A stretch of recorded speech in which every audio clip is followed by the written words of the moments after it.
welcome to beautiful El Capitan Theater on Hollywood Boulevard. Hi, everybody. Hi. Hey, let's give it up for Dimitri over here, who has done this.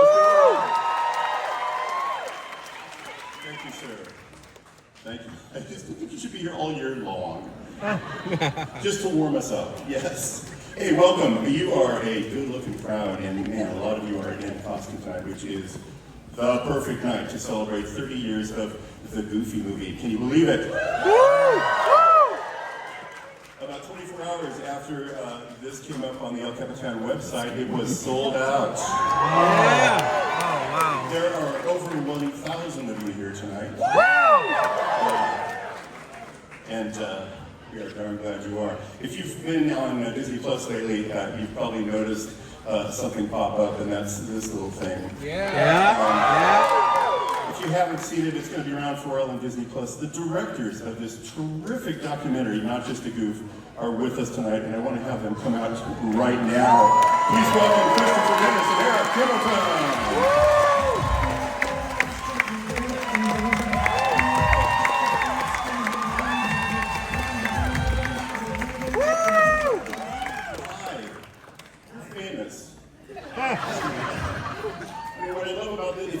Seen it yet, these guys are actually in the documentary, so when you see it, you go, oh, I met them at the El Capitan on Hollywood Boulevard. They were fantastic.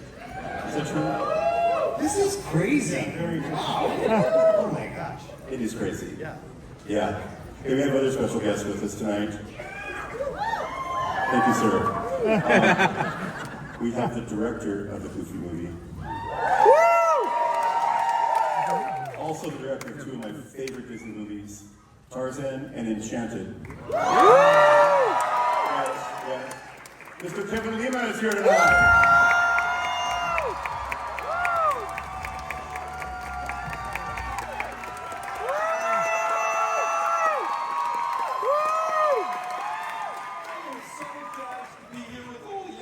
Thank you, sir.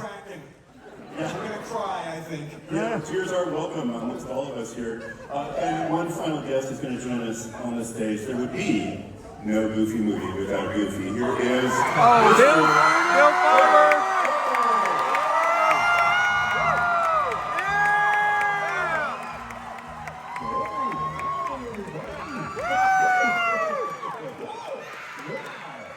This is incredible. How are you?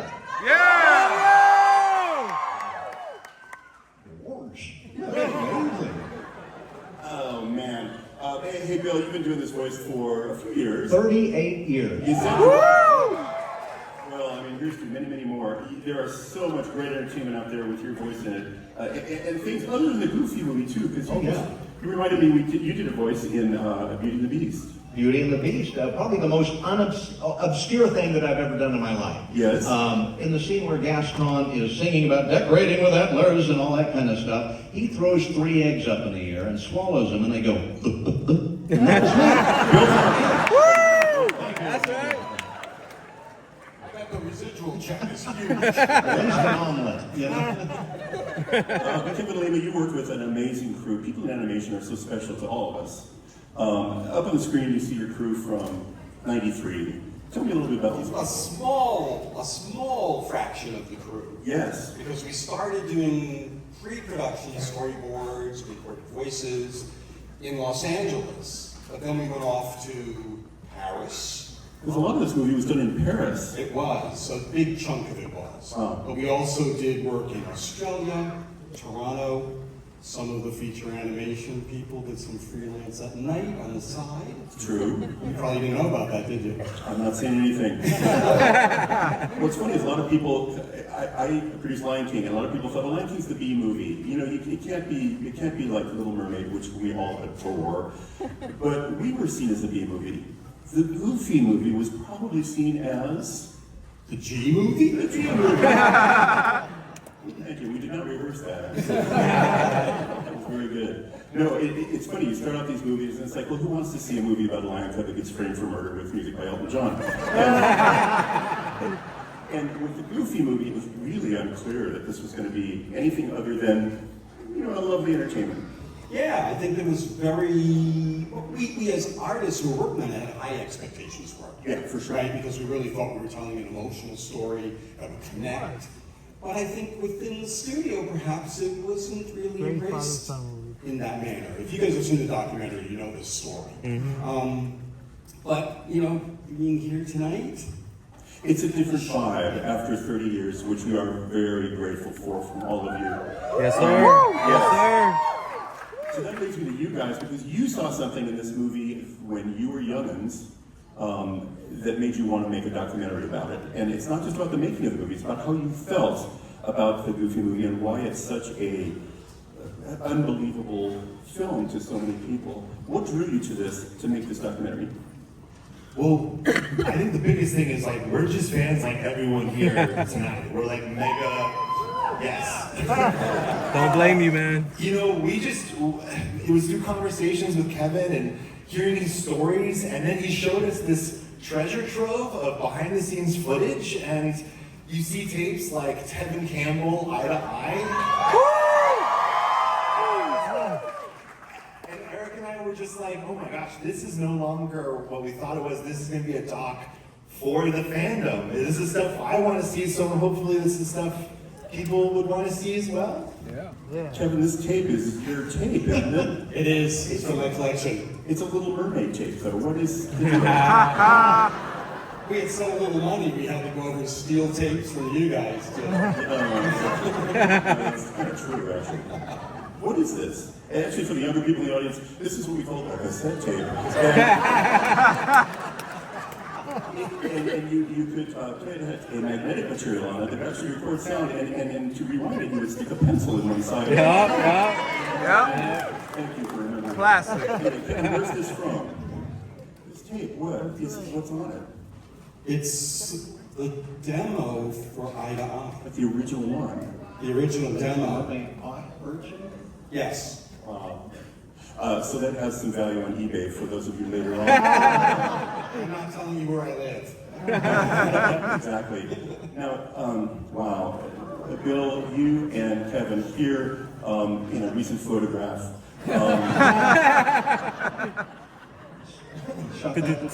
Yeah. I can't remember a director and talent working so closely as you guys did on this movie. Tell me a little bit about your introduction to each other and working together. Okay, as the documentary states, it originally was supposed to be a Goof Troop movie, which was the first series that I did, and I think they actually did a reading of a Goof Troop movie. But then it took kind of a left turn and an open road kind of trip. It became a road trip picture. And I remember that it was just like every couple of months or so. And as a voice actor, I don't see all the behind the scenes stuff.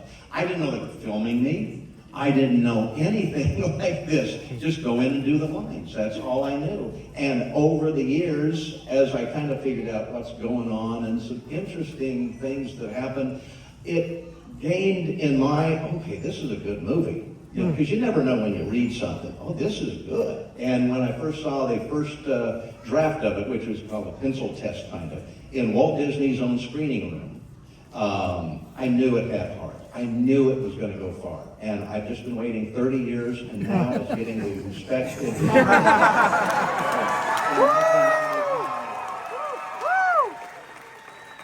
How many sessions did you do? Do you remember how many? At least 30 to 40. They changed a lot of scenes, and some didn't make it in the movie, other ones did, and we went over and over. Now, I did an extremely goofy movie later on, and I think we actually only recorded on that for like 4 days. And 40 days. No, you had to go around the barn to get it right, and you did get it right. Yeah. There's so much love in this movie, and it's not just because of you, Kevin, although you were the leader of the band. There were a lot of people, some of which are here tonight, who worked on that movie. If you're here tonight, and can we embarrass you and have you stand up if you worked on the Goofy movie?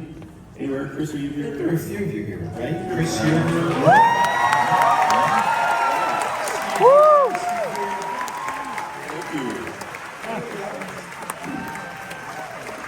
Thank you. So it's easy for us to stand up here, but it is a collaborative sport, and all of us will agree that it is our friends and colleagues, the men and women that make these movies, that are really amazing. But they need a good band leader. Even we had bosses, and I'll ask this of you, Eric and Chris. Who is this? This is Jeffrey Doxenberg. Jeffrey Doxenberg, which is a very loose caricature of a gentleman named Jeffrey Katzenberg. Now, I will preface this by saying none of us would be here tonight without Jeffrey, because he was an amazing executive in terms of his push to get great quality up on the screen. But it was painful sometimes, and I think we all bear the scars of that. And we brought along a little clip to share with you from the documentary, because some of you haven't seen it. We wanted to share some of the goodness before you get to tune in on Disney+. Tell us a little bit about the clip that you brought along to share with us tonight. Yeah, so this clip shows kind of the genesis of a Goofy movie and how it almost did not happen from the start. That's frightening enough. Okay, let's take a look. Let's take a look from Not Just a Goof.